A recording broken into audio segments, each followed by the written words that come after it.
to help you get settled in on your first night. I actually worked in that office before you. I'm finishing up my last week now, as a matter of fact, so I know it can be a bit overwhelming, but I'm here to tell you there's nothing to worry about. You'll be fine. So let's just focus on getting you through your first week, okay? Let's see. First, there's an introductory greeting from the company that I'm supposed to read. It's kind of a legal thing, you know. Welcome to Freddy Fazbear's Pizza, a magical place for kids and grown-ups alike, where fantasy and fun come to life. Fazbear Entertainment is not responsible for damage to property or person. Upon discovering that damage or death has occurred, a missing person report will be filed within 90 days or as soon as property and premises have been thoroughly cleaned and bleached and the carpets have been replaced. Blah, blah, blah. Now, that might sound bad, I know, but there's really nothing to worry about. The animatronic characters here do get a bit quirky at night, but do I blame them? No. If I were forced to sing those same stupid songs for 20 years and I never got a bath, I'd probably be a bit irritable at night too. So remember, these characters hold a special place in the hearts of children and we need to show them a little respect, right? Okay.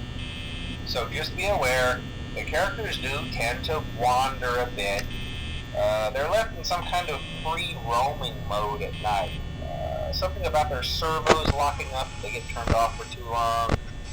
They used to be allowed to walk around during the day too, but then there was the bite of 87. Yeah, it's amazing that the human body can live without the frontal lobe, you know? Now, concerning your safety, the only real risk to you as a night watchman here, if any, is the fact that these characters, if they happen to see you after hours, probably won't recognize you as a person. They'll most likely see you as a metal endoskeleton without its costume on. Now, since that's against the rules here at Freddy Fazbear's Pizza, they'll probably try to forcefully stuff you inside a Freddy Fazbear suit.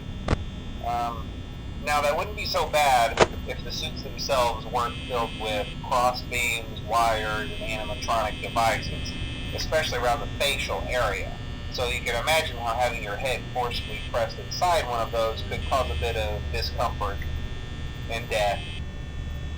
The only parts of you that would likely see the light of day again would be your eyeballs and teeth when they pop out in front of the mask. Yeah, they don't tell you these things when you sign up. But hey, First Station agrees. I'll chat with you tomorrow. Check those cameras and remember to close the doors only if absolutely necessary. Gotta conserve power. Alright, good night.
I won't talk quite as long this time since Freddy and his friends tend to become more active as the week progresses.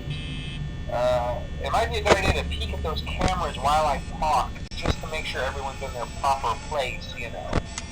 Interestingly enough, Freddy himself doesn't come off stage very often. I've heard he becomes a lot more active in the dark, though, so hey, I guess that's one more reason not to run out of power, right? I also want to emphasize the importance of using your door lights. There are blind spots in your camera views, and those blind spots happen to be right outside your doors. So if you can't find something or someone on your cameras, be sure to check the door light. You might only have a few seconds to react. Not that you would be in any danger, of course. I'm not implying that. Also, check on the curtain in Pirate Cove from time to time. The character in there seems unique in that he becomes more active if the cameras remain off for long periods of time. I guess he doesn't like being watched. I don't know. Anyway, I'm sure you have everything under control. Talk to you soon.